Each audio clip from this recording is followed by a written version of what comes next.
அருட்பெருஞ்சோதி அருட்பெருஞ்சோதி தனிப்பெரும் கருணை அருட்பெருஞ்சோதி. எல்லா உயிர்களும் இன்புற்று வாழ்க, வள்ளல் மலரடி வாழ்க வாழ்க, கொல்லாவிரதம் குவளை எல்லாம் ஓங்குக, நல்லோர் நினைத்த நலம் பெறுக, நன்றி நினைத்த எல்லோரும் வாழ்க இசைந்து. உலக மக்களே, அறிவார்ந்த அன்பர்களே, ஆண்மநேய ஒருமைப்பாடுடைய அன்பர்களே, வல்லப்பமான மக்களிய திருவொற்பாவிலிருந்து அருட்பெருஞ்சோதி ஆண்டவருடைய திருவிளையாடல்களை பார்த்து கொண்டிருக்கிறோம். அருட்பெருஞ்சோதி ஆண்டவர் ஆதியும் அந்தமில்லா தோன்றிய இறைவன், சுயமாக தோன்றிய இறைவன்.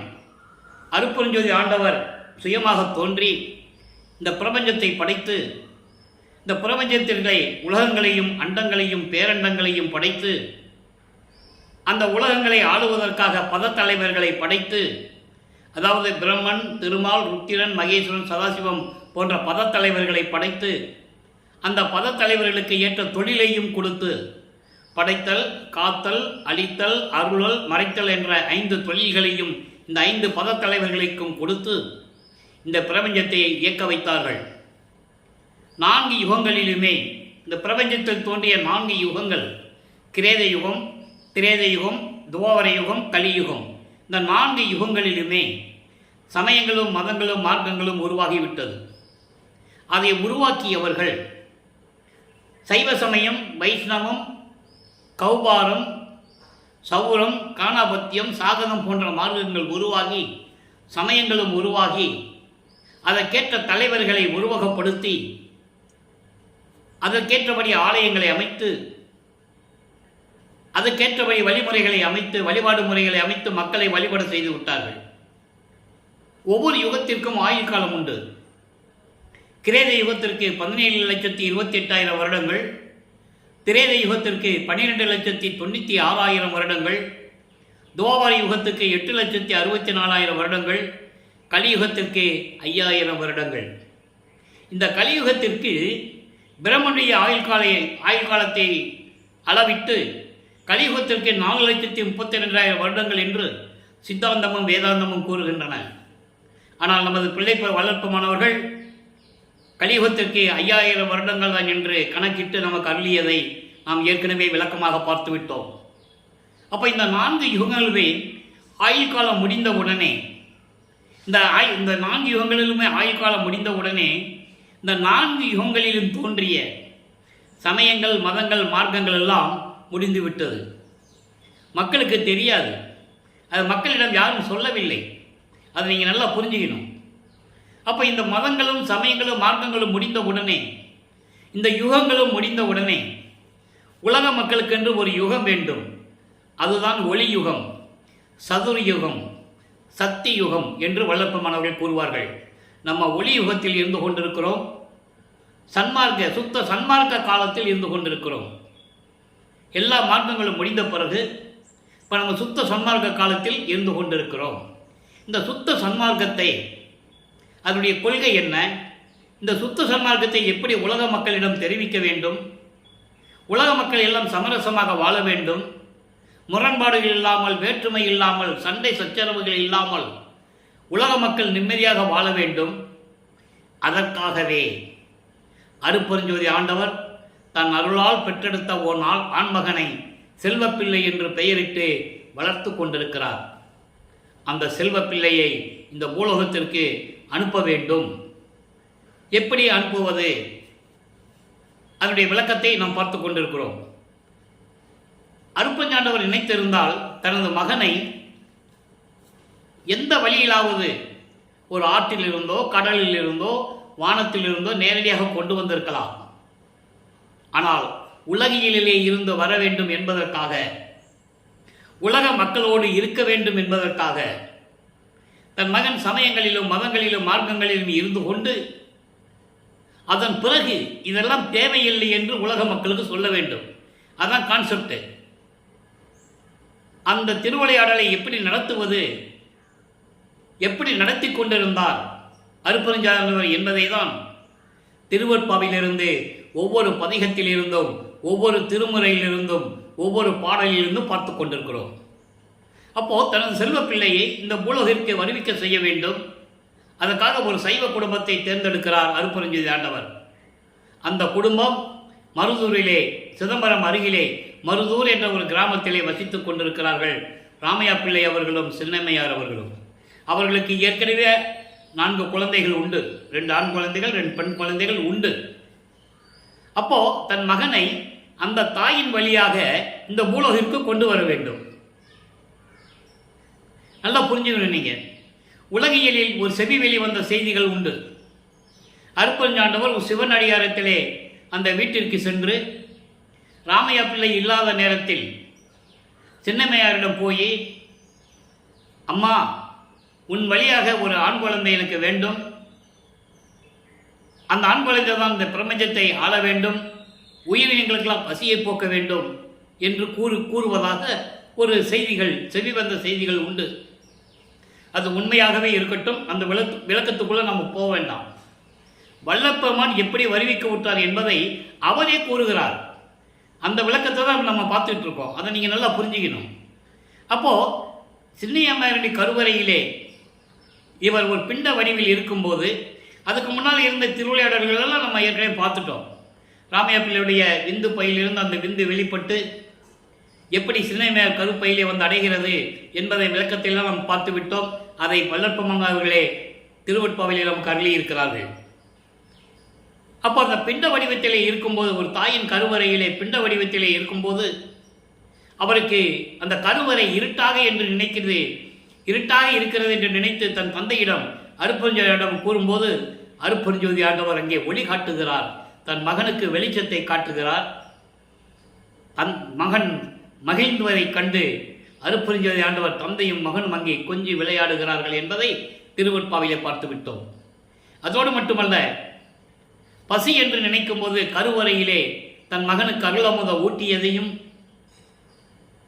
தன் மகன் காற்று வரவில்லையே தந்தையே உடம்பு புழுக்கமாக இருக்கிறது என்று கூறும்போது அமுத காற்று வீசியதையும் நாம் அந்த திருவிளையாடல்களை எல்லாம் ஒரு தாயின் கருவறையில் இருக்கும்போது நாம் பார்த்து விட்டோம். உபசாரத்தால் பெற்ற தந்தை என்பார் ஒருவனுடைய சுக்கில பையிலிருந்து விந்து அணு வெளிப்பட்டு அதில் நான் அணுவாக இருந்து கொண்டிருந்தேன். அந்த அணு, அந்த விந்து அணு உபசாரத்தால் பெற்ற தாய் என்பால் ஒருத்தின் கருவறையிலே சேருகின்ற வரைக்கும் எனது தந்தை எப்படியெல்லாம் காப்பாற்றினார் என்பதை விளக்கமாக கூறியிருப்பார்கள். அதை உரைநடை பகுதியிலே பார்த்துவிட்டோம். அப்போ இதெல்லாம் கருவறையிலிருந்து நடந்து முடிந்த பிறகு அவர் இந்த பூலோகத்தை தொடுகிறார். ஒரு தாயின் வயிற்றிலிருந்து வெளியே வரும்போது, இந்த பூலோகத்தை தொடும்போது பிரம்மனும் திருமாலும் ருத்திரனும் போன்ற பதத்தலைவர்களும் வானவர்களும் வாழ்த்துகிறார்கள். எங்களை ஆளப்போகும் அருள் கடலே என்று சொல்லி வாழ்த்துகிறார்கள். பாடல் உண்டு. அந்த பாடல் விளக்கத்தையே பார்த்து விட்டோம். அன்பர்களை, நான் ஏற்கனவே கூறியது போல இங்கே பேசக்கூடிய விளக்கங்கள், பாடல்களில் இருக்கின்ற அத்தனை உண்மைகளையும் நமது பிள்ளை பெருமான் அவர்களால் அருளப்பட்டது. இறைவனுடைய தயவையும் கருணையும் பெற்று இந்த வள்ளலார் ஊழியர் அந்த விளக்கத்தை நான் உங்களுக்கு கூறிக்கொண்டிருக்கிறேன் என்பதை இங்கே உங்களிடம் சொல்வதில் நான் பெருமைப்படுகிறேன். அப்போ இந்த நிலையில் இருக்கும்போது பூலோகத்துக்கு வந்தாச்சு. 5 மாத இடைவெளியில் இருக்கும். 5 மாதமாக ஆன பிறகு வல்லப்பெருமான் அவர்கள் வருவிக்க விட்டு 5வது மாதத்தில் நான் ஏற்கனவே கூறியிருக்கிறேன். வல்லப்பெருமானை பற்றி பேசும்போது அவரை வயது குறித்து பேசக்கூடாது என்பதுதான் இந்த வள்ளலார் ஊழியனுடைய வேண்டுகோள். காரணம், அவர் இறைவனாகவே இறைவனால் வருவிக்க விட்டவர், ஒவ்வொரு யுகத்திலையும் இருந்தவர். அந்த விளக்கத்தையெல்லாம் இன்னைக்கு நம்ம பார்க்க போகிறோம்.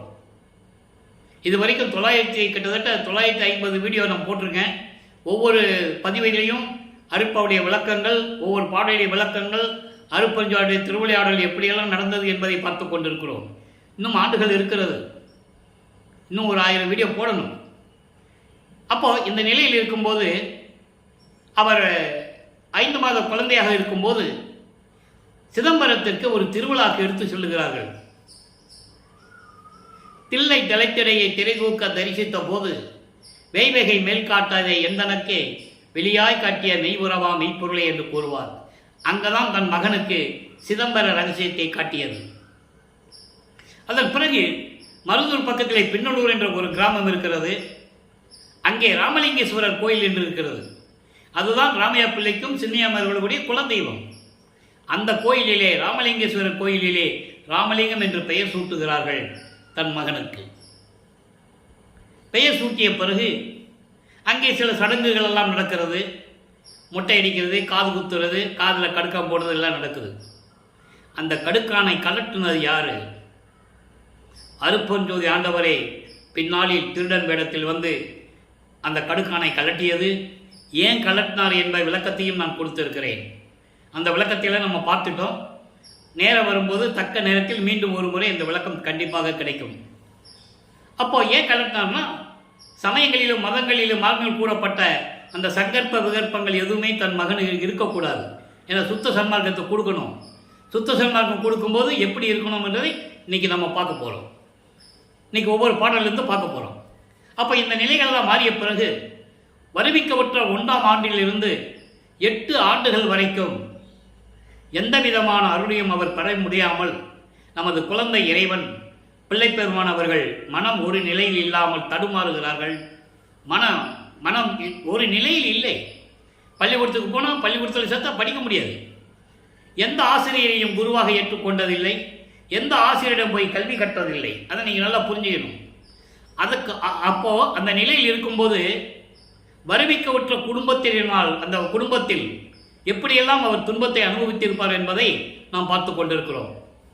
இந்த நிலையில் இருக்கும்போது அருப்பெருஞ்சோதி ஆண்டவர் 1823ஆம் ஆண்டு தொடங்கிய திருவிளையாடல் கலியுகத்தினுடைய கடைசி திருவிளையாடல். 1900 ஆண்டுகளில் கலியுகம் முடிந்து விட்டது. இப்போ நம்ம ஒளியுகத்தில் இருந்து கொண்டிருக்கிறோம். சதுர்யுகம், சக்தி யுகம் எப்படி வேண்டாலும் கூடலாம். சுத்த சன்மார்க்க காலத்தில் இருந்து கொண்டிருக்கிறோம். இந்த நிலையில் 9ஆவது ஆண்டிலிருந்து இறைவன் ஆட்கொண்ட பிறகு 8 ஆண்டுகள் வரைக்கும் ஒன்றும் இல்லை. 1823ஆம் ஆண்டு தொடங்கிய திருவிளையாடல் 1874 ஆண்டு வரை 51 ஆண்டுகள் திருவிளையாடல் தொடர்கிறது.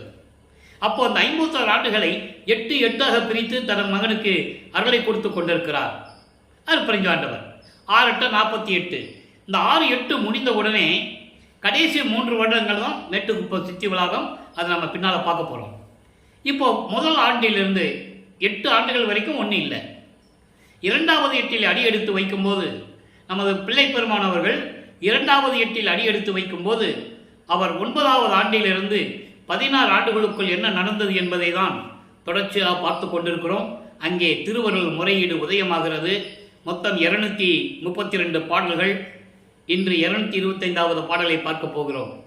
பாடலை நன்றாக கவனியுங்கள். ஒவ்வொரு 8 ஆண்டுகளிலும் நமது பிள்ளை பெருமானர்கள் எப்படி இருந்தார்கள், எப்படியெல்லாம் மனம் துன்பப்பட்டு இருந்தார்கள், இறைவன் எப்படியெல்லாம் போக்கு காட்டி மகனை அருளை கொடுக்காமல் தாமதம் செய்து கொண்டிருந்தார், ஏமாற்றி கொண்டிருக்கிறார் என்பதையெல்லாம் பார்க்க போகிறோம். திருவருள் முறையீடு 225வது பாடல்.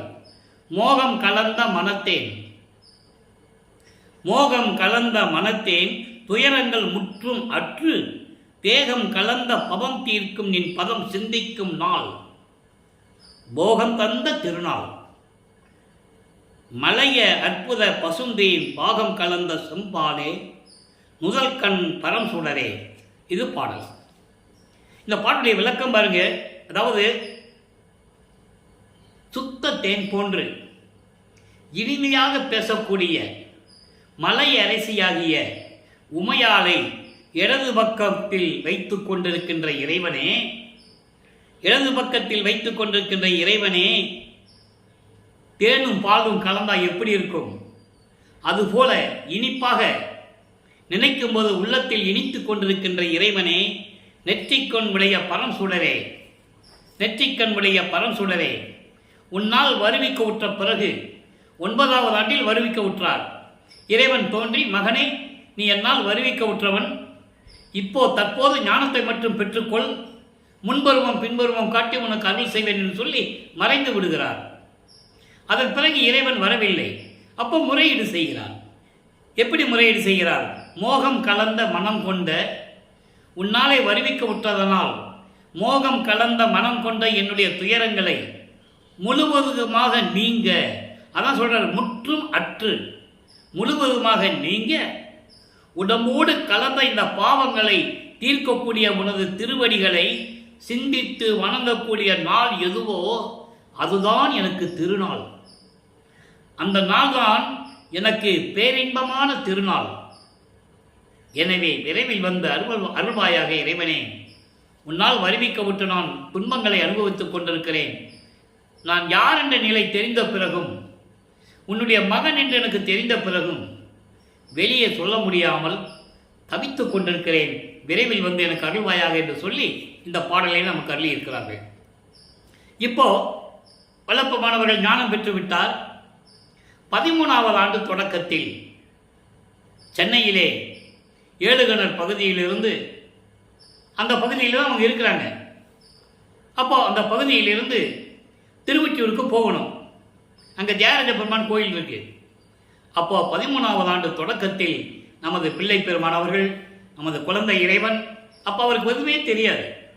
இறைவனால் வருவிக்க விட்டவன் நிலை தெரியும், சுத்த சன்மார்க்கம் தெரியாது, அருட்பெருஞ்சோதி ஆண்டவர் யாருன்னு அவருக்கு தெரியாதப்போ சைவ சமயத்தின் தலைவனாகிய சிவபெருமானை தான் இறைவன் என்று ஏற்றுக்கொண்டு, என சைவ சமயத்தின் தலைவன் ஏற்றுக்கொண்டு, இவரும் சைவ சமயங்களில் இருக்கின்ற சங்கற்ப விகற்பங்களையும் ஏற்றுக்கொண்டு, சங்கற்ப விகற்பங்கள் என்பது சைவ சமயத்தின் அடையாளங்கள், சைவத்தின் அடையாளங்கள். திருநீர் பூசிக்கொள்ளுவது, உத்திராட்சமலையை போட்டுக்கொள்ளுவது, குத்து விளக்கேற்றி வணங்குவது, தேங்காய் பழம் உடைச்சி கற்பூரம் ஏற்றி வணங்குவது, உருவ வழிபாடு செய்வது, அதான் சரியே. கிரியை அதே உருவத்திற்கு வேள்வி வளர்த்து மந்திரங்களை சொல்லி வழிபடுவது, நமச்சிவாய, ஓம் சிவாய நம, சிவாய நம, சிவசிவாய் என்று சொல்லி வழிபடுவது, அது கிரியை. யோக நிலையில் இருந்து கொண்டு ஒரே இடத்தில் உட்கார்ந்து கொண்டு இறைவனை நினைத்து வழிபடுவது, இப்படி 12 நிலைகளை கடைபிடித்துக் கொண்டிருக்கிறார் நமது பிள்ளை பெருமான் அவர்கள். இதை ஏன் குறிப்பிட்டு சொல்லுகிறார் என்றால், இதற்கு பின்னால் இதெல்லாம் தேவையில்லை என்று சொல்ல வேண்டும். சுத்த சன்மார்க்கத்துக்கு வந்த பிறகு இந்த சங்கற்ப விகற்பங்கள் சைவ சமயத்தினுடைய குறியீடுகளே இருக்கக்கூடாது என்று கூறுவார். அதற்காகத்தான் அந்த நிலையில் இருந்து கொண்டிருக்கிறார். அப்போ அவருக்கு தெரியாது. திருநீர் பூசணும்னு சொல்லுவார். திருநீர் பூசாத நெத்தி பால் நெற்றின்னு சொல்லுவார். வீணா போன நெத்தி, திருநீர் பூசாத முகத்தை பார்க்காதீங்கன்னு சொல்லுவார். இதெல்லாம் உண்மை. ஏன் சொன்னார்? சிந்திக்கணும். அவர் சைவ சமயத்தில் இருக்கிறார் சொன்னார். சுத்த சன்மார்க்கத்துக்கு வரும்போது அது வேண்டாம், தேவையில்லைன்ட்டாரு. அப்போ அதை விடணும் இல்லை. அந்த விளக்கத்தை தான் பார்த்து கொண்டிருக்கிறோம். நல்லா நீங்கள் புரிஞ்சுக்கணும். ஏன்னா வல்லப்ப மாணவர் வருவிக்க விட்டு 202 ஆண்டுகள் முடிகின்ற நிலையிலும் கூட அவர் பூசிட்டு இருந்தார், திருநூறு பூசிட்டு இருந்தார், உத்தராஜவட்டியை போட்டிருந்தாரு, சிவசிவா சொன்னார், நமச்சிவா சொன்னார். நீங்கள் அப்படியே இருங்க அப்படின்னு சொல்லக்கூடாது. மக்களை தவறான வழியில் வழி நடத்தக்கூடாது. அது அவருக்கு இருந்தாங்கன்னா அவங்களுடைய சுதந்திரம். சமயங்களையும் மதங்களையும் மார்க்கங்களையும் சார்ந்து இருந்தால் அவருடைய தனி சுதந்திரம். அதை யாரும் தலையிட முடியாது. அதே நேரத்தில் சுத்த சன்மார்க்கத்திற்கு வரும்போது, அருட்பெருஞ்சோதி ஆண்டவர் சொல்லும்போது, வல்லற்பமானை பற்றி பேசும்போது அந்த நிலைகள் இருந்தும் மாற வேண்டும். அதான் கான்செப்ட். இப்போ பாருங்க, இப்போ 2ஆம் திருமுறை உருவாகிறது. திருவொற்றியூர் போறாரு. 2ஆம் திருமுறை 1707 பாடல்கள், 113 பதிகங்கள். இதுவரை 24 பதிகங்களை பார்த்துருக்கிறோம். அந்த 24 பதிகங்களிலும் இவர் போய் தியாகராஜ பெருமானை வழிபடுறது, மனம் உருகி பாடுறது ஒன்றும் கிடைக்காது, அருளே கிடைக்காது. அதுக்கப்புறம் திருமலை வயலுக்கு போவார். ஏன்னா ஒரு ஆசை தானே, ஒருவேளை அங்கே போனால் நமக்கு காட்சி கொடுத்து அருளை கொடுப்பாருன்னு சொல்லி திருமலை வயலுக்கு போவார். அங்கே மாசிலாமணி உருகி பாடுவார்.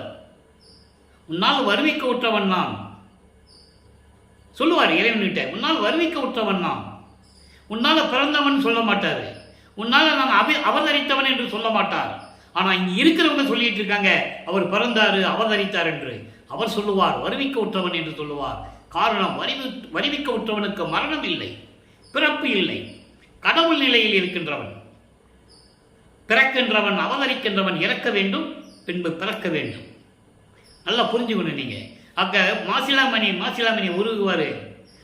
என்னை வருவிக்க வச்சுட்டு நீ என்ன பண்ணிட்டு இருக்க, உன்னை தேடி வந்தா, ஏன் வந்த, எதுக்கு வந்தன்னு ஒரு வார்த்தை கூட கேட்கறது இல்லை, இதெல்லாம் உன் அருளுக்கு அழகில்லை அப்படின்லாம் சொல்லுவார். அந்த பதியங்கள்லாம் பார்த்துட்டோம். அதுக்கப்புறம் ஒருவேளை திருவழித்தாயத்துக்கு போனால் அருள் கிடைக்குமோ அப்படின்னு சொல்லி திருவழித்தாயத்துக்கு போவார்.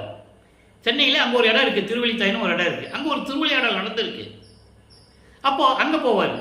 அங்கே போனால் கந்த துணி கட்டிக்கிட்டு இருப்பார் சிவபெருமான். இவர் சொல்லுவார், உனக்கு என்ன உடுத்துறதுக்கு துணி இல்லாமல் கந்த துணி கட்டிட்டு இருக்கியா? யாரை ஏமாற்றிட்டு இங்கே இருக்கிற? என்ன ஏமாற்ற முடியாது. நீ வேணா ஒன்று பண்ணு, நீ எனக்கு கந்த துணியை கொடுத்துரு, நான் கட்டிட்டு உன் கூட நிற்கிறேன். வரவங்க போகிறவங்களாம் அப்பனும் பிள்ளையும் கந்த துணி கட்டிகிட்டு இருக்காங்க. பாவம் பிள்ளைய எங்கள் பூலோகத்துக்கு வரவழைச்சி கந்த துணி கட்ட வச்சுட்டானே, தெருவில் விட்டுட்டானேன்னு சொல்லட்டும் அப்படின்னு சொல்லுவார். இந்த பழி என்னுடைய பழி அல்ல, எனக்கு இதுக்கு சம்மதமே இல்லை. பழி சொல்லையும் இழி சொல்லையும் நீ ஏற்றுக்கொள்ளாதே, அதுக்கு ஆளாகாதே, விரைவில் வந்த அருள்வாயக என்றெல்லாம் கூறுவார். அற்புதமான பாடல்களை எல்லாம் பார்த்து விட்டோம். இன்னும் அருமையாக இருக்கும் போக போக. அப்போ இந்த 16 ஆண்டுகளுக்குள் இந்த நிலை தொடர்ந்து கொண்டிருக்கிறது. 2ஆம் திருமுறையிலே 25வது பதிகம் ஆடல் அமுது 10 என்ற பதிகத்தை பார்த்து கொண்டிருக்கிறோம். 7வது பாடல். ஆடல் அமுது 10 என்பது இறைவன் அமுது போன்றவன், அருள் நடனம் செய்து கொண்டு திருவிளையாடல் செய்து கொண்டிருக்கின்ற சிவபெருமான் அமுது போன்ற இறைவன் என்று பொருள். 10 என்பது 10 பாடல்களை கொண்ட பதிகம். இப்போ அந்த பாடலை பாருங்க. கலங்குகின்ற என் கண் உனது அருள் ஓர் கடுகின் எல்லைதான் கலந்திடுமானால், விளங்குகின்ற என் நெஞ்சம் நின்றுடுமால், வேறு நான் பெரும் வேட்கையும் இன்னென்றால் மயங்குகின்றதை மாற்றுவன். உனது மலர்பொன் பால் அல்லால் மற்றிலன் சிவனே, அலங்குகின்ற சீர்வொற்றியூர் இறையே, அம்பலத்தினில் ஆடல் செய்யும் அமுதே. இது பாடல். பாடலுடைய விளக்கம் பாருங்க. உனது அருள் ஒரு கடுகு அளவு கிடைத்தால் கூட, ஒரு அளவு கூட, ஒரு கடுகு அளவு கூட, ஏன்னா உன்னால் வரிக்க விட்டு நான் கலங்கி கொண்டிருக்கிறேன், கண்களில் நீர் வந்து கொண்டிருக்கிறது, அழுது கொண்டிருக்கிறேன். அதே நேரத்தில் உன்னுடைய அருளில் ஒரு கடுகு அளவு கிடைக்குமானால், ஒரு கடுகு அளவு கிடைக்குமானால் நிலையில்லாத இந்த மனதை ஒரு இடத்தில் நிற்க வைத்துக் கொள்ளுவேன். எப்படி சொல்றாங்க? மனம் அலை பாய்கிறது, மனம் ஒரு குரங்கு என்று சொல்லுவார், மனம் மான் போல தாவி தாவி ஓடும் என்று சொல்லுவார். காரணம், இவர் வல்லப்பமானவர்கள் 16 ஆண்டுகளுக்குள் இருந்து கொண்டிருக்கிறார். உலகியலிலே ஒரு ஆண்மகனுக்கு 16வது ஆண்டில் காமம் வருவது இயற்கை, மனம் ஒரு நிலையில் இல்லாமல் இருப்பது இயற்கை. அப்போ அந்த மனதை கட்டுப்படுத்த வேண்டும். மனதை கட்டுப்படுத்தினால் அடுத்த இலக்குக்கு போகும்போது அவன் தெளிவாக இருப்பான். அந்த நிலையில் இருந்து கூறிக்கொண்டிருக்கிறார். மனம் ஒரு நிலையில் இல்லை, உன்னுடைய அருளில் ஒரு கடுகளவு கிடைத்தால் கூட என் மனதை நிற்க வைத்து விடுவேன், நிலையாக நிற்க வைத்து விடுவேன். வேறு எந்த ஆசையும் எனக்கு இல்லை. உன்னுடைய திருவடிகளை வணங்க வேண்டும், வேற எண்ணமே எனக்கு கிடையாது சிவனே. உன் திருவடிகள் எண்ணம் தான் என் மனதில் இருக்க வேண்டுமே தவிர வேறு எந்த எண்ணமும் இருக்கக்கூடாது. சிவனே, நீ வந்து அருள்வாயாக. அதோடு மட்டுமல்ல, கலங்குகின்ற சீர், அலங்குகின்ற சீர், செல்வ செழிப்புடன் நீர்நிலைகள் நிறைந்த ஒரு பாடலை சொல்வார். மீன்கள் எல்லாம் துள்ளி விளையாடும் அழகான நீர்நிலைகள் நிறைந்த, பூஞ்சோலைகள் நிறைந்த, வயல்கள் நிறைந்த, செழிப்பாக இருந்து கொண்டிருக்கின்ற திருவொற்றியூரில் இருக்கின்ற இறைவனே, அரசனே, அம்பலத்தில் ஆடிக்கொண்டிருக்கின்ற இறைவனே, விரைவில் வந்து எனக்கு அருள்வாயாக என்று கூறுகிறார். ஆக அன்பர்களே, வல்லப்பெருமானவர்கள் வருவிக்கவுற்று 2வது எட்டில், அதாவது 16 ஆண்டுகளுக்குள் இந்த நிலை தொடர்ந்து கொண்டிருக்கிறது. அடுத்த நிலைக்கு செல்லுகிறார். 3வது எட்டில் அடியெடுத்து வைக்கும்போது வல்லப்பெருமானவர்கள் 17வது ஆண்டிலிருந்து 24 ஆண்டுகளுக்குள், அந்த 8 ஆண்டுகளுக்குள் என்ன நடந்தது என்பதை 3ஆம் திருமுறையிலே கூறுகிறார். 3ஆம் திருமுறை உருவாகும் போது நமது பிள்ளைப்பெருமான் அவர்கள் 3வது எட்டில் இருந்து கொண்டிருக்கிறார். 24 ஆண்டுகளுக்குள் என்ன நடந்தது என்பதை 3ஆம் திருமுறையிலே 19 பதிகங்களில் 235 பாடலுடைய விளக்கத்தை பார்த்து விட்டோம். அந்த விளக்கங்களுடைய சுருக்கம், ஏன்னா இறைவனை திருவிளையாடல் சொல்லும்போது அதெல்லாம் சொல்லணும். ஏன்னா பாடல்கள் முடிந்து விட்டது, விளக்கத்தை சுருக்கமாக சொல்ல வேண்டும். இப்போ நிலைகள் மாறுகிறது. இப்போ இறைவன் இவர் வந்து தெருவில் நிற்பார், அங்கே கருவறையை பார்ப்பார், தியாகராஜன் அங்கேருந்து காட்சி கொடுப்பார், அதோடு சரி. இப்படி பல பதியங்கள். அதன் பிறகு இறைவன் தோன்றி மறைந்து விடுகிறான், ஒரு வார்த்தை கூட பேசுனதில்லை. அப்படின்ற அந்த மன ஏக்கத்தில், மன தவிப்பில், நம்ம போனால் தானே இந்த நிலை நடக்கிறது, தூது அனுப்புவோம் என்று சொல்லி ஒரு நாரையை தூது அனுப்புகிறார். தனது மனக்குமுறலை, மனதில் இருக்கின்ற துன்பங்களை எல்லாம் நாரையிடம் கூறி, இப்படிப்பட்ட இறைவன் என்னை எப்போ வந்து ஆட்கொள்வான் என்று தெரியவில்லை, நீ போய் சொல்லு நான் துன்பப்படுவதை என்று சொல்லி ஒரு நாரையிடம் சொல்லி தூது அனுப்புவது போல பதிகங்களை நமக்கு கொடுத்திருந்தார்கள்.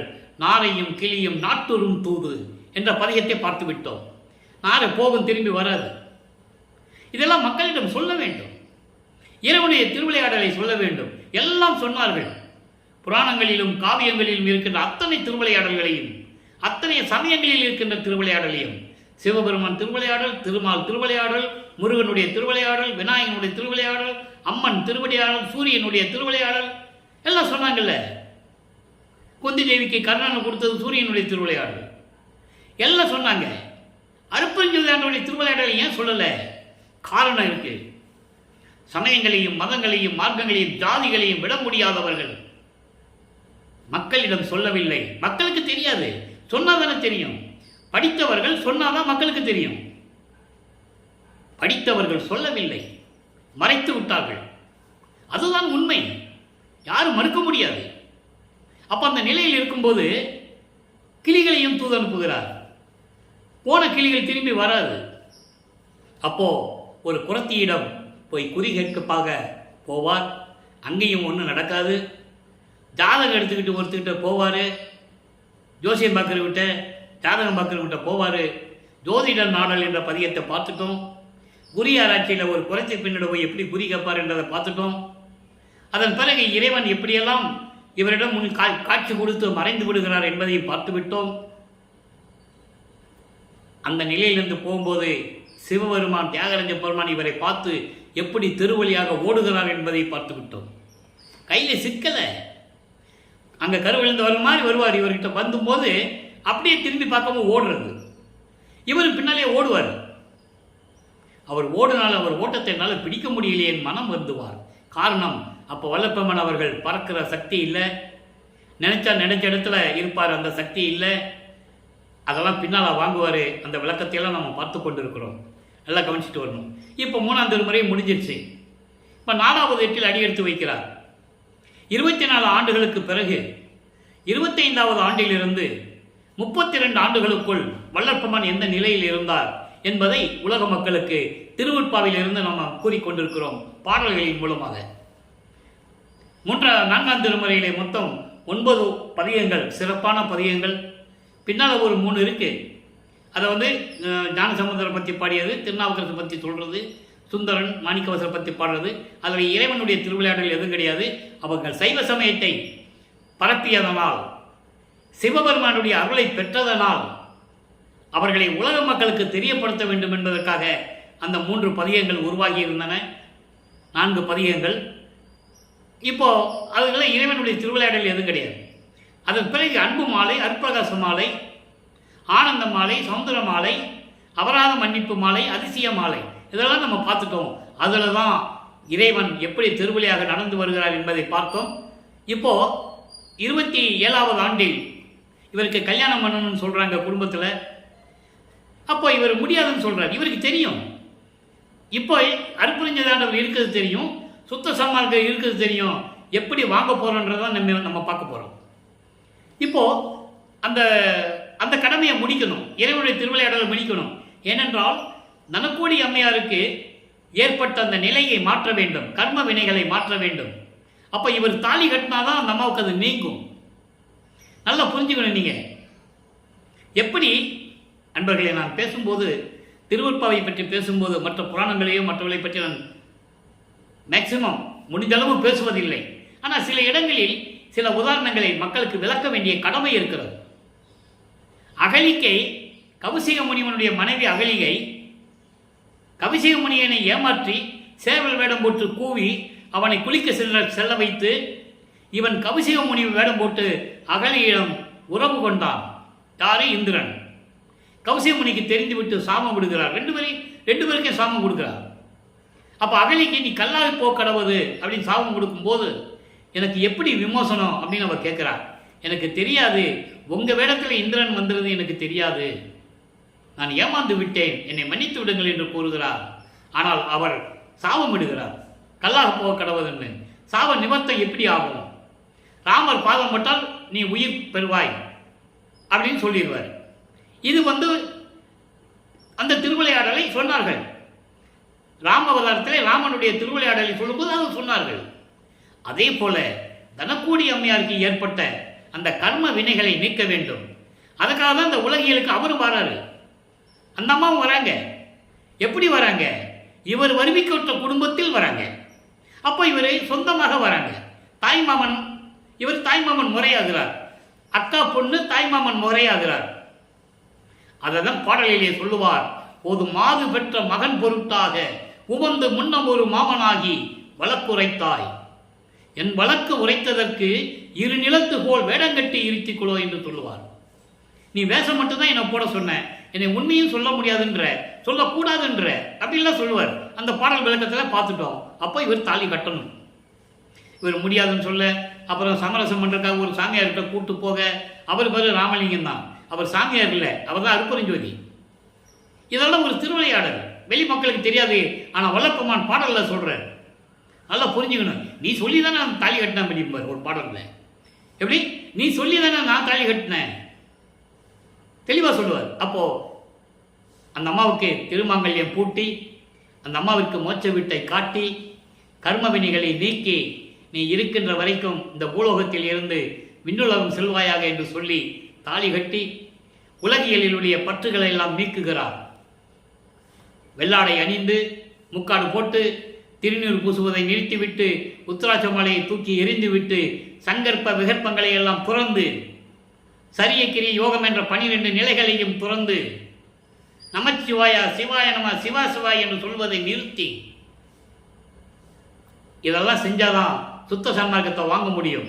இப்போ அந்த நிலையில் இருக்கும்போது அங்கேயே கதவு பூட்டி தாப்பா போட்டுறார். இனிமேல் எங்கேயும் போகிறதில்லை. திருவொற்றியூர், திருவள்ளித்தாயம், திருமலை வாயில் போனால் தானே பிரச்சனை. நடந்து நடந்து கால் வலிக்குது. இனிமேல் நாங்கள் போக முடியாது, இறைவன் வந்தால் வரட்டும், என்ன பண்ணுறான்னு பார்க்கலான்னு சொல்லி கதவை பூட்டிடுறாரு. நல்லா புரிஞ்சுக்கணும் நீங்கள். அதான் அருட்பிரகாச மாலையில் 100 பாடலில் சொல்லுவார். எப்படி அருட்பெருஞ்சாண்டவர் கதவை திறந்து விண்ணுலகத்திலிருந்து மண்ணுலகத்துக்கு கால் வலிக்க நடந்து வந்து கதவை திறந்து ஒரு காலை உள்ளே வச்சு ஒரு காலை வெளியே வச்சு எப்படி மகனை கூப்பிட்டாருல கொடுத்தாருன்னு சொல்லுவார்.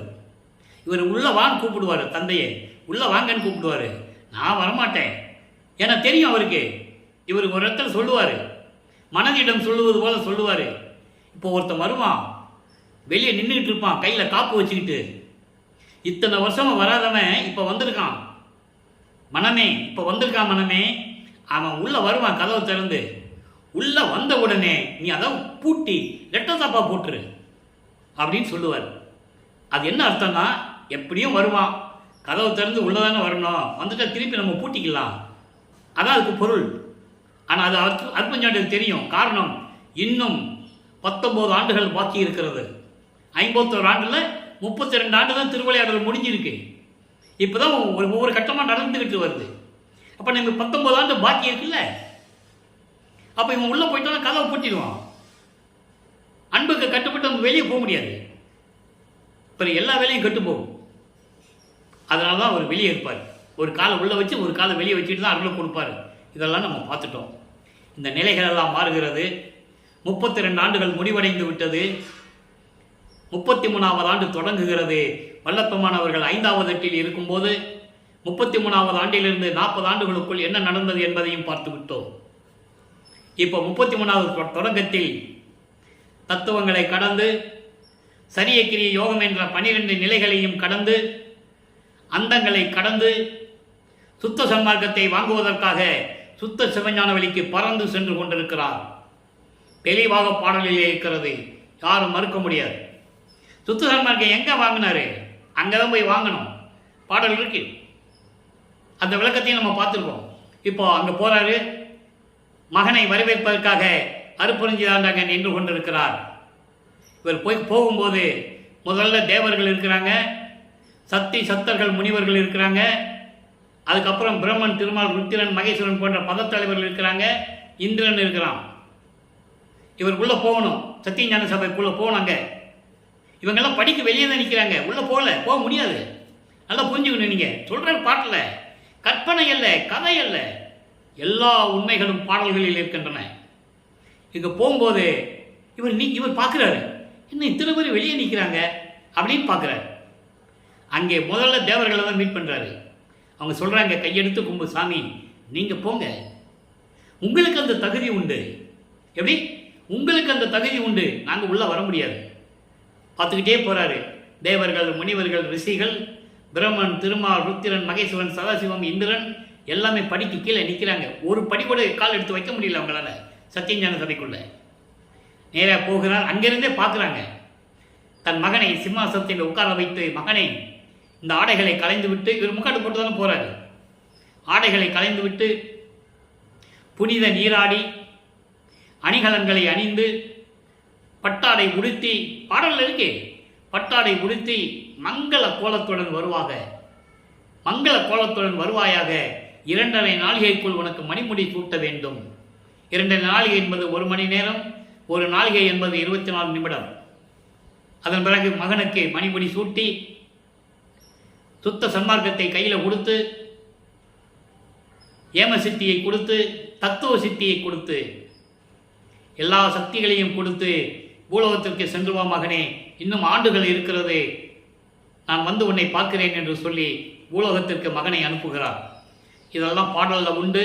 சூட்சமமான விளக்கங்கள் இதெல்லாம் பாடல்கள் மூலமா நல்லா படித்து இறைவனை ஏற்று நம்பி பாடல்களை படித்தால் உங்களுக்கு இந்த விளக்கம் புரியும், சத்தியமாக புரியும். நான் அப்படி விளக்கம் பெற்றவன். இந்த நிலையில் இருக்கும்போது நேராக கருங்குழிக்கு வருகிறார். ஏன்னா ஏற்கனவே நிர்ணயிக்கப்பட்டது. அது கடையில் ஒரு திருவிளையாடல் நடக்குது. செவியில் வந்த செய்திகள் கூட நீங்கள் கேட்டுக்கலாம். சிதம்பரத்துக்கு போனார், அவங்க அண்ணன் பரசுராம இருந்தார். அப்போது வெங்கட ரெட்டியார் அங்கே இருக்கிறாரு, கருங்குழியில் இருக்கிறவர். இவன் என் தம்பி தான், கல்யாணம் பண்ணி வாழ முடியாதுன்னு வந்துட்டான், உங்கள் வீட்டில் வச்சுக்காங்கன்னு சொன்னதாகவும் நல்லா புரிஞ்சுக்கணும் நீங்கள். அவர் உடனே வளர்ப்புமானை கூப்பிட்டு நேரம் இங்கே வந்ததாகவும் செவிவெளி வந்த செய்திகள் உண்டு.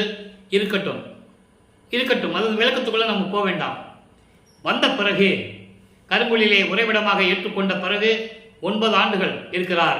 இப்போ வளர்ப்புமானவர்கள் 6வது எட்டில் இருந்து கொண்டிருக்கிறார். 5 8 முடிஞ்சிடுச்சு, 8 40. இப்போ அறிவிக்கப்பட்ட 41வது ஆண்டிலிருந்து 48 ஆண்டுகளுக்குள் என்ன நடந்தது அதை தான் இப்போ பார்த்துக்கிட்டு இருக்கோம். 6வது எட்டை பார்த்துக்கிட்டு இருக்கோம். இப்போ கருங்குழியில் இருக்கும்போது எப்படி தந்தையை அழைத்தார், எப்படி தந்தையும் மகனும் கொஞ்சி குழாவி பேசினார்கள், இதெல்லாம் நாம் பார்த்து விட்டோம். இப்போ அங்கே கருங்குழியிலிருந்து விடைபெற வேண்டும். வெங்கட ரெட்டியார் அவர்களிடமும் அவருடைய துணைவியார் முத்தையம்மாள் அவர்களிடமும் விடைபெற்று கொண்டு ஏற்கனவே நிர்ணயிக்கப்பட்டபடி திட்டமிட்டபடி பார்வதிபுரம் மக்கள் தானமாக கொடுத்த அந்த இடத்திலே தர்மசாலையை ஒரே நாளில் உருவாக்கி 23/5/1867 ஆண்டு உருவாக்கி அன்றே அணை அடுப்பை ஏற்படுத்தி ஜீவர்களுக்கு, பசியோடு வருகின்றவர்களுக்கு பசியை நீக்கிக் கொண்டிருக்கிறார் நமது இறைவன் வல்லப்பமானவர்கள் என்பதை இங்கே பதிவு செய்ய கடமைப்பட்டிருக்கிறேன். அப்போ இந்த நிலையில் இருக்கும்போது பல நிகழ்ச்சிகள்லாம் நடக்கிறது. சங்கராச்சாரியர் வருவதும், அங்கே ஒரு சிறுவனை பல மொழிகளிலே பேச வைத்ததும், சங்கராச்சாரியார் சமஸ்கிருதம் தான் தாய்மொழி என்று சொல்ல, பிள்ளைப்பெருமானவர்கள் இருக்கட்டுமே, தமிழ் தந்தை மொழியாக இருந்துட்டு போகட்டும் என்று சொல்ல, இந்த நிகழ்வுகள்லாம் நம்ம ஏற்கனவே செவி வெளிவந்த செய்திகளிலே கேட்டிருக்கிறோம். இருக்கட்டும். இப்போ இந்த நிலைகளெல்லாம் இருக்கும்போது 1869 ஆண்டு ஆறுமுக நாவலர் என்பவருடைய தலைமையிலே சமயங்களையும் மதங்களையும் மார்க்கங்களையும் ஜாதிகளையும் சார்ந்தவர்கள், ராமலிங்கம் பரதேசி என்ற ஒரு ஆள், ராமலிங்க பிள்ளை என்ற ஒரு பெயரில் இருக்கின்ற வடலூரில் இருக்கின்ற ஒருத்தர் பாடல்களை இயற்றி கொண்டிருக்கிறார். அவர் எந்த கல்லூரியிலையும் போய் புலமை பற்றம் பெற்றதில்லை, யாரிடம் கல்வி கற்றதில்லை. எப்படி பாடல்களை இயற்ற முடியும்?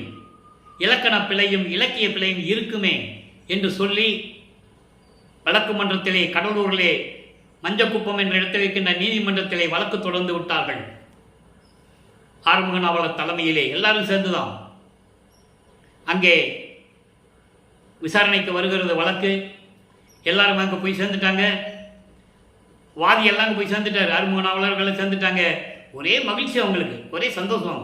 ஏன்னா ராமலிங்கம் வரலையே, வழக்கு விசாரணை தொடர்வதற்கு ஒரு சில நிமிடங்கள் இருக்கிறது, ஒரு சில நேரம் தான் இருக்கு. அப்போ வரலன்னா என்ன ஆகும்? அவங்க பக்கம் கேஸ் ஜெயிச்சிடும். என்ன வழக்கு? திருவற்பா பாடல்களை மறுப்பா என்று அறிவிக்க வேண்டும். இதான் வழக்கு. அப்போ ரொம்ப சந்தோஷப்பட்டு இருக்காங்க. திடீரென்று அங்கே நீதிமன்றத்திலே 3 முறை பெயரிட்டு அழைப்பார்கள். ராமலிங்க பிள்ளை என்று அழைக்கும் போது திடீரென்று அங்கே வந்து நிற்கிறார். அப்போ கூட உங்களுக்கு தெரியல, இது இறைவன் உங்களுக்கு தெரியல பாருங்க. ஏன்னா அந்த நிலையில் இல்லை அவங்க. அப்போ அந்த நிலையில் இருக்கும்போது நீதிபதி பார்க்கிறார், இவர் காட்சி கொடுக்கிறார்.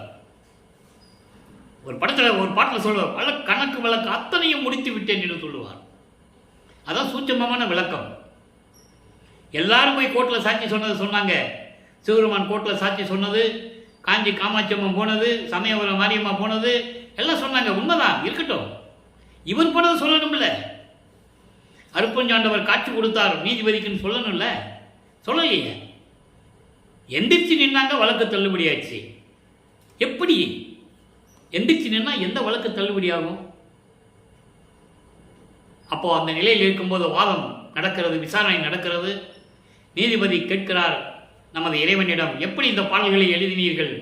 எங்கேயும் புலமை பட்டம் பெற்றதில்லை, எப்படி இலக்கணம் இலக்கியத்தோடு நீங்கள் எழுதினீர்கள்? கேட்கும்போது இறைவன் அருளை பற்றி எழுதினேன், இறைவனுடைய கட்டளை நான் எழுதினேன், அவ்வளோதான், முடிஞ்சிடுச்சு. உடனே இது மறுப்பா என்று அறிவிக்க முடியாது என்று சொல்லி வழக்கை முடித்து வைக்கிறார் நீதிபதி அவர்கள். அதை பெற்றுக்கொண்டு தர்மசாலையிலே உறைவிடமாக இருக்கும்போது உத்தரஞான சிதம்பரமாலை உருவாகியது. அந்த பாடல் எப்படி பாடல் என்பதை பார்த்துவிட்டோம். இனிமேல் இங்கே சத்தியஞான சபை எப்படி வரும் என்று அவருக்கு தெரியும். அதனால சொல்லுவார், சாலை வழியாக சபைக்கு செல்லுங்கள் என்று சொல்லுவார். நல்லா புரிஞ்சுக்கணும். நீங்கள் சாலை வழியாக என்பது இங்கே பசியாற்றி விட்டு மட்டுமல்ல, சாலை என்பது சுத்த சன்மார்க்க நெறி கொண்ட இடம், சுத்த சன்மார்க்கம் நெறிகளை கொண்ட இடம் தர்மசாலை. அதான் சாலை வழியாக போகணும்னு சொன்னால் சுத்த சன்மார்க்கத்தை ஏற்றுக்கொண்டு பசியை நீக்கிக் கொண்டு நீங்கள் சபைக்கு செல்ல வேண்டும் என்று கூறுவார். அதை நம்ம பின்னால் பார்க்க போகிறோம். சபையை உருவாக்கும் போது அந்த நிலைகளெல்லாம் பின்னால் நம்ம பதிவு செய்வோம். அப்போ நீங்கள் பார்த்துக்கலாம். முக்கியமான விஷயம், இங்கே ஜீவகாரணிய ஒழுக்கம் உருவானது. ஜீவகாரணிய ஒழுக்கம் இருந்ததனால்தான் இங்கே அருப்பஞ்சாண்டவரும் மகனும் எப்படி கொஞ்சி குழாவினார்கள் என்பதை நாம் பார்த்து கொண்டிருக்கிறோம். 6வது 8 நல்லா புரிஞ்சுக்கணும். நீங்கள் தர்மசாலையிலையும் கருமொழியிலும் தான் அப்பனும் மகனும் நிறைய தடவை அருப்பஞ்சாண்டவர் மகனும் கொஞ்சி விளையாடிய இடம் தர்மசாலையும் கருங்குழியும். சித்தி வளாகம் கடைசியில் வர்ற விஷயங்கள் பின்னால் பார்ப்போம். அப்போ இந்த நிலையில் இருக்கும்போது ஜீவகாரணிய ஒழுக்கம் எப்படி உருவாச்சு என்பதை 7 பிரிவுகளாக நாம் இனிமேல் பதிவு செய்ய வேண்டி இருக்கிறது. இதெல்லாம் முடித்த பிறகு அங்கே வரணும். தர்மசாலையை விட்டு எப்போ வளர்ப்பமானவர்கள் இங்கிருந்து கிளம்பி மேட்டுக்குப்பம் போகிறாரோ அப்போ ஜீவகாரணிய ஒழுக்கம் வரும். அது வரைக்கும் இறைவனுடைய திருவிளையாடல் தான் வரும். இப்போ இந்த நிலையில் இருக்கும்போது என்ன சொல்கிறாருன்னா நம்ம பார்க்க போகிறோம். திருவருள் விளைதல் பதிகம் 13. ஏற்கனவே இந்த பதிகம் நிலுவையில் இருந்தது. காரணம் இப்போ தான் அது சொல்லணுன்றது இறைவனுடைய கட்டளை. திருவருள் முறையீடு 1ஆம் திருமுறையிலே பார்த்தோம். 232 பாடல்கள் இல்லையா? அங்கே சிவபெருமானை எப்படி வழிபட்டார்? அங்கே சிவபெருமானிடம் வந்து அருள்க என்றுதான் சொல்லுவார். நல்லா புரிஞ்சுக்கணும்.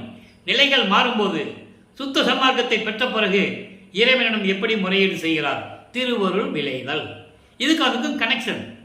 சமயங்களையும் மதங்களையும் மார்க்கங்களையும் சார்ந்திருந்த போது சிவபெருமானிடம் எப்படி முறையிட்டார்? அது சைவ சமயத்தின் தலைவன். இப்போ சுத்த சன்மார்க்கத்தின் தலைவன் அருட்பெருஞ்சோதி ஆண்டவருடைய அருளை பெற்ற பிறகு இறைவனிடம் எப்படி முறையீடு செய்கிறார்? திருவருள் விளைதல். இன்றைக்கு 3வது பாடல். அதில் நல்ல கவனிங்க. உன் கடன் அடியருக்கு அருளல் என்று உணர்ந்தேன். அங்கே அடியார் என்பது சிவன் அடியார்கள், இங்கே அடியார் என்பது சாதுக்கள், சுத்த சன்மார்க்கத்தை சேர்ந்த சாதுக்கள். உன் கடன் அடியேற்கு அருளல் என்று உணர்ந்தேன், உடல் பொருள் ஆவியும் உனக்கே பின் கடன் இன்றி கொடுத்தனன். அதாவது 32 ஆண்டுகள் வரைக்கும் என் உடல் பொருள் ஆவி உனக்கு கொடுத்துட்டேன்னு சொல்ல மாட்டார். நல்லா புரிஞ்சுக்கணும். நீங்கள் இங்கே சொல்கிற அதான் நிலைகள் மாறுகிறது. சுத்த சன்மார்க்கத்தை பெற்ற பிறகு இறைவனிடம் எப்படி வேண்டுகிறார்? அருட்பெருஞ்சோதி ஆண்டவரிடம். சாதுகளுக்கு அருளை கொடுக்கின்ற நீ, உன் கடன் அது. என் உடல் பொருள் ஆதி அத்தனையும் உனக்கு நான் கொடுத்துட்டேன். பின் கடன் இன்றி கொடுத்தனன். பின் கடன் இன்றி கொடுத்தனன்னா மிச்சம் இல்லாம, அதாவது குறை இல்லாம, சொச்சம் இல்லாம, மிச்சம் மீதி இல்லாம முழுவதுமாக உனக்கு நான் கொடுத்துட்டேன். கொடுத்த பின்னும் நான் தழுறுதல் அளவோ. கொடுத்த பிறகு கூட நீ வந்து அப்பப்போ எனக்கு அருளை கொடுக்க மாட்டேன்ற. மனசு கஷ்டப்பட்டு இருக்கேன். என் கடன் என் புரிவேன். நான் என்ன செய்வேன்? யாருக்கு எடுத்து உரைப்பேன்? நான் யாரிடம் போய் சொல்லுவேன்? பிரம்மன்கிட்ட போக முடியாது. ஏன் போக முடியாது? அவன் எனக்கு தகுதி இல்லாதவன் என்று சொல்லுவார். பாடலில் உண்டு, என் முன் வழியிலர் என்று சொல்லுவார். அவங்ககிட்ட நான் போக மாட்டேன். காரணம், என்னை படைத்தவன் பிரம்மன் அல்ல, என்னை காத்தவன் திருமால் அல்ல. அவர்களுக்கு எனக்கு சம்மந்தமே இல்லை. நான் அவங்ககிட்ட எப்படி போவேன்? யார்கிட்ட போய் சொல்லுவேன்? இந்திரன்கிட்ட போக முடியுமா? தேவர்கள்கிட்ட போக முடியுமா? நான் போக முடியாது. உன்னுடைய மகன் அல்லவா, உன் அருளால் பெற்றெடுத்தவன் அல்லவா நான். நீயே என் தந்தை அருளுடையார், என்னை நேர்ந்து பெற்ற தாயே. என்னையும் இரக்கந்தன்னையும் ஒன்றாக இருக்க இசைவித்து மன்னி வாழ்வுற வருவித்த கருணை வள்ளல் நீ. என்னை வருவிக்க செய்த மன்னி ஆன்ற சன்மார்க்கம் அணிபெற என்னைத்தான் ஈன்று அமுதளித்த இனிய நற்றாயை என்று கூறுவார். அதனால் நான் யார்கிட்டும் போக வேண்டிய அவசியம் இல்லை என்று கூறுவார். அன்பர்களே, நீங்கள் திருவருட்பாவை எடுத்துக்கிட்டீங்கன்னா முருகனை பற்றி சொல்லுவார், விநாயகனை பற்றி சொல்லுவார் 5ஆம் திருமுறையில். சிவபெருமானையும் வடிவுடை மாணிக்கமலையும் சொல்லுவார், வடிவுடை மணியும் சொல்லுவார். பிரம்மனையும் திருமாலையும் எந்த இடத்திலும் பற்றி புகழ்ந்து பேசியதே இல்லை. நீங்கள் எடுத்து பார்த்துக்கலாம் திருவருட்பாவில். நல்லா புரிஞ்சுக்கணும் நீங்கள். அப்போ இந்த நிலையில் இருக்கும்போது நான் யார்கிட்ட போவேன்? முன் கடன் பட்டார் போல் மனம் கலங்கி முறிதல் ஒரு கணம் தரியேனே. கடன் பட்டார் நெஞ்சம் எப்படி இருக்கும்? அதுபோல கடன் வாங்கி கடன் பட்டுட்டு அவன் நெஞ்சம் எப்படி கலங்கி இருக்கும்? அதுபோல நான் வரிஞ்சு கொண்டிருக்கிறேன், விரைவில் வருவாயாக என்று கூறுவார். இப்போ இந்த நிலைகள்லாம் மாறுற பிறகு இப்போ தத்துவ வெற்றியை பார்த்துக்கிட்டு இருக்கோம். தத்துவங்களை எப்படி ஜெயிக்கணும்னு இறைவன்கிட்ட வாங்கிட்டாரு. அதை மக்களிடம் சொல்லணும். இல்லை, எந்தெந்த அருளை பெற்றேன், எப்படி பெற்றேன் என்று சொல்லணும். இப்போ 99ஆம் பதிகம் தத்துவ வெற்றியிலே இன்னைக்கு 12வது பாடல். அந்த கரணங்கள் மனம், சித்தம், புத்தி, அகங்காரம், காமம், குரோதம், லோபம், மதம், ஆச்சரியம், இதெல்லாம் எப்படி கடந்தாரு? ஏற்கனவே கடந்து எல்லாம் போயிட்டு சுத்த சன்மார்க்கத்தை வாங்கிட்டு வந்துட்டாரு. மக்கள்கிட்ட சொல்லணும்ல, அதை தர்மசாலையில் இருந்து கொண்டு மக்களுக்கு எடுத்துரைக்கிறார். கண்மம்னா கர்மா. கண்மம் என்னும் பெரும் சிலுக்கு கடும் கலக பயலே. கலகம் செய்து கொண்டு வழக்காடி கொண்டிருக்கின்ற கர்மம் என்னும் பயலே கங்குகரை காணாத கடல் போலே. அதாவது கரை பார்க்க முடியாத, எல்லையே இல்லாத வினைகள், கர்ம வினைகள், நன்மையோடு தீமை என பல விகற்பம் காட்டி, நன்மை தீமை என்று சொல்லி வேறுபாடுகளை காட்டி, அந்த கர்மத்திலேயே இது நல்லது இது கெட்டதெல்லாம் காட்டி நீ நடந்துகிட்டு இருந்த நடக்கினை நீ செயல்பட்டாய். அத்தனை கர்ம வினைகளையும் காட்டி நீ செயல்பட்டாய். நீ நடத்தை எல்லாம் சிறிதும் நடவாது. உன் செயல்களெல்லாம் கொஞ்சம் கூட நடக்காது. என் முன் இருந்தனை எனில், என் முன்னால் நீ இருந்தேனா நீ அழிந்திடுவாய். அதனால் இக்கணத்தே நின் இனத்தோடு ஏகுக நீ. என்னன்னா என்ன? அதான் கர்மம், மாயை, ஆணவம், துரோதை, இதெல்லாம் உன் கூட்டம். இதெல்லாம் கூட்டிக்கிட்டு நீ என்ன பண்ணுற? ஓடி போயிரு. இருந்தால் உன்னை அழிச்சிடுவேன். இல்லையேல் இன்மையுற மாய்த்திடுவேன் அடியோட. அந்த என் சொல் பேச்சு கேட்டு ஓடிடு. நீ இருந்தேன்னா உன்னை மாய்த்திடுவேன், அழிச்சிடுவேன். என்னை பற்றி தெரியாதா உனக்கு? என்னை அறியாயோ? நான் யார் நினைச்சிட்டு இருக்கேன்? நீ எல்லாம் செய்ய வல்லவனுக்கு இனிய பிள்ளை நான். எப்படி சொல்றாரு? ஆனால் இங்கே இருக்கிற சொல்கிறான், அவர் ஒரு தமிழ் துறவி. அவர் பாடல் எழுதுவார், பாடலாசிரியர், வசனகர்த்தா, ஒரு சீர்திருத்தவாதி. இப்படியே அவர் சொன்னாங்க. அது புரிஞ்ச பிள்ளைன்னு அவரே சொல்கிறாரு. ஏன் மக்கள்கிட்ட சொல்லலைன்றது தான் முக்கியம். புரியுதா உங்களுக்கு? யாரும் சொல்லலை. அவர் சொல்கிறாரு, எல்லாம் செய்யவல்ல வல்லவனுக்கு இனிய பிள்ளை நான். அதனால் ஓடி போயிரு என்று சொல்கிறார். இப்போ அடுத்த பதியத்தில் 106வது பதியம் சுத்த சிவநிலை 37வது பாடல். இந்த பாடலை கவனிங்க. எங்கென்று சொல்றாரு? ஜீவகாரிய ஒழுக்கம் உருவான தர்மசாலையிலிருந்து சொல்லுகிறார். செத்தாரை எல்லாம் திரும்பி எழுப்புதல் இங்கு எத்தால் முடியுமெனில் எம்மவரே, எத்தால் முடியுமெனில் எம்மவரே, சித்தாம் அருப்பெருஞ்சோதி அதனால் முடியும். தெருள் பெறும் சத்தியம் இதே. இதுதான் சத்தியம் சொல்றாரு. செத்தவர்களை எழுப்ப வேண்டும் இந்த பூலோகத்தில். செத்தவர்கள் என்பது சுத்த சன்மார்க்கத்தை தெரியாமல் இறந்து போனவர்கள், சுத்த சன்மார்க்கத்தை தெரிந்தும் பின்பற்றாதவர்கள், அவர்களை இறந்து போனவர்கள் என்று சொல்லுவார். வேறுபடுத்தி சொல்லுவார். இவர்களெல்லாம் எழுப்ப வேண்டும் இந்த பூலோகத்தில். எந்த வகையில் முடியும் என்றால் எத்தால் முடியுமெனில். எப்படி முடியும், எந்த வகையில் முடியும்னு நீங்க கேட்டா, நம்மவரே, என் மக்களே, என் உறவினர்களே, எப்படி முடியும் நீங்க கேட்டா, சித்தாம் அருப்பெருஞ்சோதி அதனால் முடியும். அருப்பெருஞ்சோதி ஆண்டவரால் முடியும். சுத்த சன்மார்க்கத்திற்கு வாருங்கள். கொலையும் புலையும் தவிர்த்து கொள்ளுங்கள். உருவ வழிபாட்டை நீக்குங்கள். இந்த சமயங்களிலும் மதங்களில் கூறப்பட்ட சங்கற்ப விகற்பங்களை விட்டு வாருங்கள். இதெல்லாம் தேவையில்லை. உலக மக்களே, நீங்கள் வந்துவிட்டால், சுத்த சன்மார்க்கத்துக்கு வந்துவிட்டால் எல்லாமே அருப்பெருஞ்சோதி ஆண்டவரால் முடியும். இது சத்தியம் என்று சொல்கிறார். அடுத்து உலகப்பேர் என்ற ஒரு பதிகம் 109வது பதிகம். நல்ல கவனிங்க. இப்போ சொல்லிட்டாரா, இறைவன் வரப்போகிறாரே, நீங்க வந்துருங்க, செத்தவர்களெல்லாம் நம்ம எழுப்பிடலான்னு சொல்லிட்டாரு. அப்போ உலகப்பேரில் மக்களுக்கு என்ன நடந்தது, சுத்த சன்மார்க்கத்தினால் என்ன நடந்தது? குணங்கள் சிறந்தன, குற்றங்கள் அற்றன, மனங்கள் விளங்கின, வாழ்வுகள் ஓங்கின, பிணங்கள் எல்லாம் உயிர் பெற்று எழுந்து ஓங்கின. சொல்லிட்டாரா? எப்படின்னா சுத்த சன்மார்க்கத்தை பெற்ற பிறகு இணங்க அருப்பெருஞ்சோதியார் இதவே, அருப்பெருஞ்சோதியார் இங்கு வந்ததனால், இங்கு இருக்கின்றதனால். எங்கே? அப்போ தர்மசாலை தான், சத்தியஞான சபை கிடையாது. தர்மசாலையில் ஜீவகாரிய ஒழுக்கம் இருப்பதனால் இறைவன் இங்கு இருந்து கொண்டிருக்கிறான். அதான் ஜீவகாரியம் என்பது கடவுள் வழிபாடு என்று சொன்னார் வல்லப்பம்மன் அவர்கள். மோட்ச வீட்டின் திறவுகோல் என்று சொன்னார். அந்த திறவுகோல் சுத்த சன்மார்க்கம். சுத்த சன்மார்க்கம் இருந்தாலும் உங்களுக்கு ஜீவகாரிய பலன் கிடைக்கும், இல்லைன்னு கிடைக்காது. தெளிவாக சொல்லுகிறார். அந்த விளக்கத்தெல்லாம் நம்ம பின்னால் பார்க்க போகிறோம். அற்புதமாக இருக்கும். 7 பிரிவுகளாக போடணும். பசி, பிணி, தாகம், இச்சை, எளிமை, கொலை, பயம், 7 பிரிவுகள் இருக்கின்றன. அதை நம்ம பின்னால் பார்க்க போகிறோம். இப்போ சுருக்கமாக சொல்கிறாரு, எப்படி குணங்கள் சிறந்தன, நல்ல குணங்கள் உருவாக்கி விட்டது. அப்படின்னா உயிர் இரக்கம், உயிர் நேயம், உயிர் இரக்கம், உயிர் நேயம் எல்லாம் சிறந்து விட்டது. குற்றங்கள் அற்றன, சமயங்களும் மதங்களும் மார்க்கங்களிலும் சொல்லப்பட்ட குற்றங்கள் எல்லாம் நீங்கிவிட்டது. மனங்கள் விளங்கின, மனங்கள் என்பது நல்ல செயல்கள், செயல்பாடுகள் எல்லாம் விளங்கிவிட்டன. வாழ்வுகள் ஓங்கின, சுத்த சன்மார்க்கத்தில் இருக்கிற வாழ்வுகள் எல்லாம், அவருடைய வாழ்க்கைகள் எல்லாம் சிறந்து விளங்கி கொண்டிருக்கின்றன.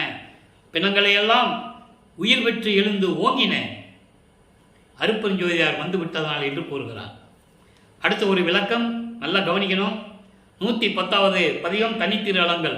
இதை ஏன் தனித்திரு அலங்கள்னு ஒரு தனியாக பதியத்தை கொடுத்தாருன்னா, சில விஷயங்களை எல்லாம் விடுபட்ட பிறகு சில விஷயங்களை சொல்லியிருப்பார். அதான் தனி திரு அலங்கள்.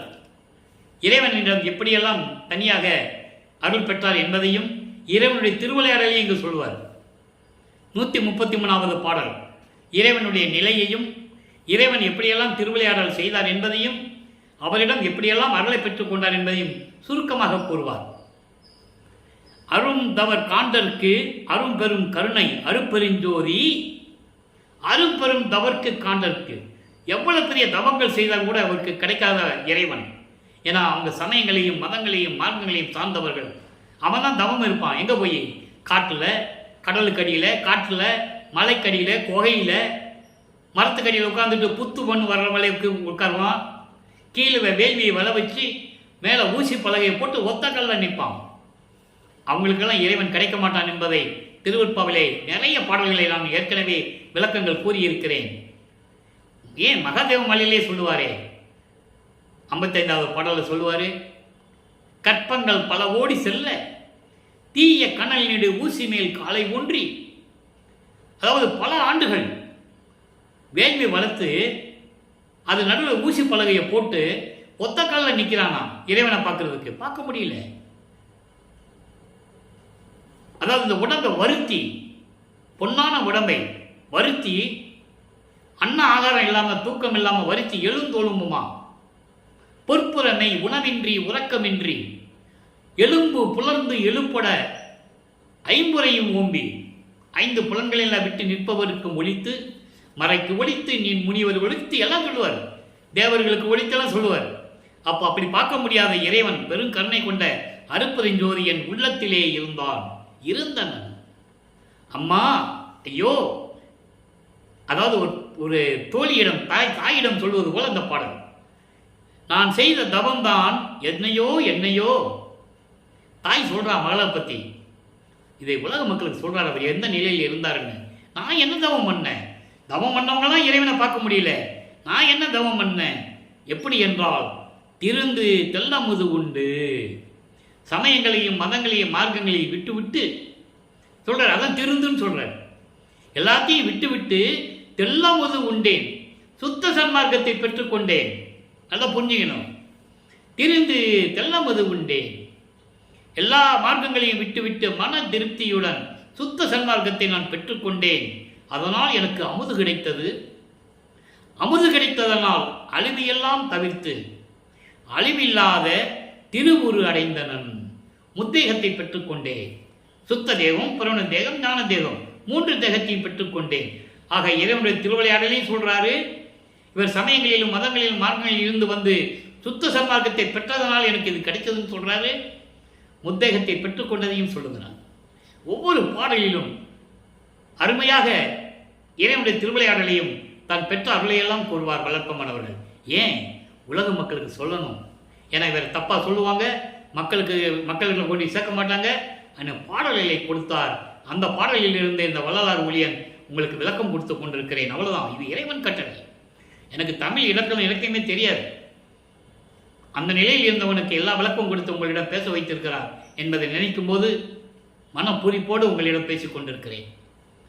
அடுத்து சொல்றாரு பாருங்க. எல்லாம் வாங்கியாச்சா? ஞான மருந்து மாமணியும், ஞான மருந்து மாமணியது அருட்பெருஞ்சோதியும் மந்திர நிறைவும். மந்திர நிறைவு என்பது ஆன்மநேய ஒருமைப்பாடு. எங்கே இருக்கு? தர்மசாலையில் இருக்கு. உயிர் இறக்கம் எங்க இருக்கு? தர்மசாலையில் இருக்கு. உயிர் இறக்கம் தர்மசாலையில் இருக்கு. ஆன்மநேயம் தர்மசாலையில் இருக்கு. பசி போக்குதல் அங்கதான் நடக்குது. அப்போ அந்த நிலையில் இருக்கும்போது எல்லா நிறைவும் எனக்கு கிடைத்தது. வாய்ப்பில் என்றாலே சரியான நேரத்தில் நல்ல தருணத்தில் எனக்கு கிடைத்தது உலக மக்களே என்று கூறுகிறார். அடுத்து மெய்யருள் வியப்பு. நல்லா கவனிங்க. 58வது பாடல் எப்படி சொல்றார் பாருங்க. காய்க்கும் பருவம் தன்னை பழுத்த பருவமாக்கி. காய்க்கும் பருவம் எது? இளம் வயது. அப்போ காய்க்கும் பருவத்தில் எப்போ இறைவன் ஆட்கொண்டார்? 9வது ஆண்டில். நான் சமயங்களிலும் மதங்களிலும் மார்க்கங்களில் இருந்தபோது 9வது ஆண்டில் என்னை ஆட்கொண்டு சுத்த சன்மார்க்கத்தை கொடுத்து பழுத்த பழமாக்கினாயே. எப்படி சொல்ற பாருங்க. பழுத்த பருவமாக்கினேயே. அருள் பக்குவம் கொண்ட அருள்தன்மையுள்ள நிலையை எனக்கு கொடுத்து கனக சபையில் நடிக்கின்றாய், பொற்சபையில் நடித்துக் கொண்டிருக்கிறாய். மேல சுத்த சிவஞான வெளியில ஓர் காலை தூக்கியே. இந்த காலை தூக்கி தான் நான் நிறைய இடத்துல விளக்கம் சொல்லியிருக்கேன். இடது காலை ஊன்றி வலது காலை தூக்கி காட்டியவர் தன் மகனுக்கு. அதான் ஆடுகின்ற சேவடி. நீங்க காலை தூக்கின்னு சொன்னோன்னே நடராஜன் கிட்ட போயிடக்கூடாது. அவன் சைவ சமயத்தின் தலைவன். நடராஜன் வேற, அருட்பெருஞ்சோதி வேற. நடராஜன் இடது காலை தூக்கி வலது காலை ஊனி இருப்பார். அருட்பெருஞ்சோதி ஆண்டவர் இடது காலை ஊன்றி வலது காலை தூக்கியவர். அதான் ஆடுகின்ற சேவடி. ஆடுகின்ற சேவடிக்கு ஆளானேன், மாளாத யாக்கை பெற்றேன் என்று கூறுவார். நடராஜனும் அருட்பெருஞ்சோதி ஒன்று கிடையாது என்பதை நான் ஏற்கனவே நிறைய விளக்கங்கள் கொடுத்திருக்கிறேன். ஏன்னா நடராஜன் கோயிலில் போய் அருட்பெருஞ்சோதி சொல்ல முடியாது. சொல்லி பாருங்களேன், சொல்ல முடியாது. நாய்க்கு தவிசிட்டு எனக்கென்று ஒரு இடம் கொடுத்து பொன்முடியும் சூட்டி மணிமகுடம் சுட்டி. அதான் சொன்னார்ல, தத்துவங்களை கடந்து நாங்கள் போனேன், அங்கதான் எனக்கு எல்லாமே நடந்ததுன்னு சொல்றாரு. அதை இங்கே சொல்றாரு. மணிமுடியும் சூட்டி நன்று சூட்டியே நட்ட நடுவே வைத்தாய். சுத்த சன்மார்க்க சங்கத்தை கொடுத்து அதன் நடுவிலே என்னை அமர வைத்து எல்லாரும் பார்க்கும்படி வியக்கும்படியான மணிமடம் சுற்றினாய் என்று கூறுவார். அடுத்து அம்பலவாணர் வருகையில் ஒரு பாடல் நேரம் கடந்து கொண்டிருக்கிறது. 8வது 9வது பாடல். அச்சுதர் நான் முதல் உச்சியில் மெச்சும் அடிக்கமலத்திலே வாரீர் நடிக்க வல்லீர் இங்கு வாரீர் அண்டற்கு அரும்பதம். தேவர்களுக்கு கிடைக்க முடியாத திருவடி. அண்டர் என்றால் தேவர்கள். தேவர்களுக்கு கிடைக்க முடியாத திருவடி தொண்டருக்கு எளிதில் அளித்திட வல்லவே. தொண்டர்ன யாரு? சாதுக்கள், சுத்த சன்மார்க்கத்தை சேர்ந்த சாதுக்கள். அவன் உருவ வழிபாடு செய்ய மாட்டான். சமய சங்கல்பங்கள் இருக்கின்ற வெகுப்பங்கள் அவங்ககிட்ட இருக்காது. கொலையும் புலையும் தவிர்த்திருப்பான். ஜீவகர்ணைத்து ஒழுக்கத்தில் இருப்பான் சாதுக்கள். அவர்களுக்கு எளிதில் கொடுக்கக்கூடிய இறைவனே, கழித்து என்னை ஆண்டீரே, மகிழ்வோடு என்னை ஆட்கொண்ட இறைவனே, வாருங்கள் வாருங்கள் என்று தர்மசாலையிலிருந்து இறைவனை கூப்பிடுகிறார். அது அம்பலவாணர் வருகை என்ற பதியத்தில் நாம் தள்ளி இருக்கிறார்கள். இப்போ வல்லப்பமன் அவர்கள் 6வது எட்டில் இருந்து கொண்டிருக்கிறார். 6-48 வருவிக்கப்பட்டு 48 ஆண்டுகளுக்குள் என்ன நடந்து கொண்டிருந்தது என்பதை பார்த்து கொண்டிருக்கிறோம். ஆக அன்பர்களே, இன்றைய நிலையில் இந்த பதிவை நன்கு பார்த்து பொருள்களெல்லாம் விளங்கி இருக்கும் என்று நான் கருதுகிறேன். நீங்களும் சுத்த சன்மார்க்கத்தில் இணைந்து உருவ வழிபாடுகளை நீக்கி ஜோதி வழிபாடு, அருப்பெருஞ்சோதி அருப்பெருஞ்சோதி தனிப்பெருங்கனை அருப்பெருஞ்சோதி என்ற மந்திரத்தை, மகாமந்திரத்தை சொல்லி இறைவனை வழிபட்டு கொலையும் புலையும் தவிர்த்து சைவ நெறியில் இருந்து கொண்டு இறைவனை வணங்கி இறைவனுடைய அருளையும் செல்வங்களையெல்லாம் பெற்று இந்த வையகத்திலே நீங்கள் வாழ்வாங்கு வாழ வேண்டும், நோயற்ற வாழ்வில் வாழ வேண்டும் என்று இறைவனுடைய தயவோடையும் கருணையோடையும் வாழ்த்து விடைபெறுகிறேன். இந்த வள்ளலார் ஊழியன். மீண்டும் நாளை சந்திப்போம். நன்றி, வணக்கம். அருப்பெருஞ்சோதி அருப்பெருஞ்சோதி தனிப்பெருங்கருணை அருப்பெருஞ்சோதி. நாளையும் இறைவனுடைய திருவிளையாடல் தொடரும். கண்டு மகிழ்ந்து இறைவனர்களை பெற்றுக்கொள்ளுங்கள்.